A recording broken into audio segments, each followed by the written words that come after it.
Hi guys, welcome back to my channel. For today's video, it's 3 p.m. afternoon and we are here on Magallanes, Cavite, and we have a property along highway. Ito is going to Twin Lakes, Tagaytay, around 20 minutes. This one is going to Naik, going to Nasugbu. Kung pupunta kayo mga Kaibiang Tunnel or going to Manila, meron din dyan. Going to Bayan ng Magallanes. So yung property is just around here. Ongoing development siya. So we have here last 8 lots, no? May mga 250 square meter. Ayan, yung isa nandun, no? Tapos nandun yung iba. So overlooking with the mountain view of Mount Talamitan. Siguro para mas makita nyo, maganda kasi dito guys, talagang nature view. Ayan, makikita nyo yung hangin. Talagang provincia vibes. So siguro papakita ko sa drone shot para mas ma-appreciate nyo yung mga lots, no? And yung view of the Mount Talamitan. Ayan yung Mount Talamitan.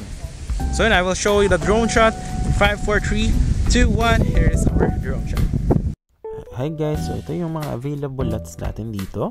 Lalagyan ko ng arrow yung mga available natin na 250 square meter, may mga 300 corner lots, and meron din mga 400 square meters. So ito yung highway guys, from the Tagaytay Twin Lakes, dire-diretso yan dito. Pag nilaretso nyo yan, is going to Naik, meron din pundaan dyan. So this property is along National Highway po ng Magallanes, no? Ayan pong mountain dyan is, yan po yung Mount Talamitan. Ito naman po is yung bayan ng Magallanes is around mga 8 minutes po to 10 minutes, no? Ayan naman po yung Mount Talamitan. Ayan. So doon po sa bayan ng Magallanes, nandun po yung mga markets, nandun po yung mga schools, tsaka yung mga hospital and mga simbahan. Ayan po yung Tagaytay Twin Lakes, around 20 minutes po from the property. So ito po yung ating property. Meron tayong 250 semi-commercial lot. Andyan po siya.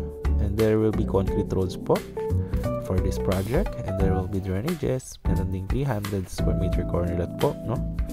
Tapos ang mga concrete road po dito is around 8 meters. Ayan. So lalagyan din po yan ng perimeter fences and the riprap. And meron din po siyang parks and playground. Any house design naman po siya pan full development. Makikita nyo guys, overlooking po ang nature view dito. Meron din po tayong 250 na overlooking at 300 corner lot din po. Diyan. Meron din po tayong 300 square meter na overlooking lot.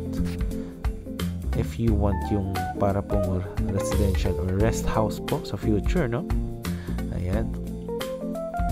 So this one guys, meron din tayong 400 square meter na corner lot dito, no?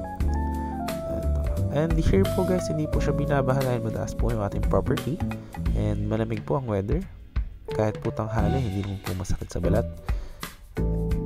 Talaga pong provincia vibes. So that's only for an available price, no? Available naman po yung ating computation sa Viber and WhatsApp po. Message nyo lang po ako.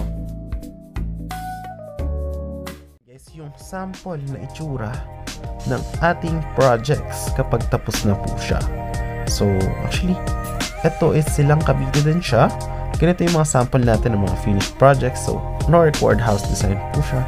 As you can see, depende po sa owner kung ano yung gusto nyo ipatayo na house. Ayan. So, different designs po yan. Magkakaiba po yung mga bubong.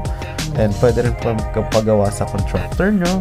And yan guys, may mga linya na rin yung Meralco for electricity. And meron na rin siyang water. At makikita nyo guys, malapad yung mga concrete roads dyan. Ayan. So, perfect na perfect siya for the getaway property. Meron ding basketball court, merong multi-purpose hall, and playground. Na talagang perfect na perfect para sa small family or you are with your kids para healthy living. Actually, maganda rin mag-walking dito. Lalo pagka madaling araw is naghahamog po dito. Dahil this property, ito pong develop na project natin, is just around 8 minutes to Tagaytay boundary, no? Kaya napakalamig po talaga ng weather niya. So, ayan po yung ating video.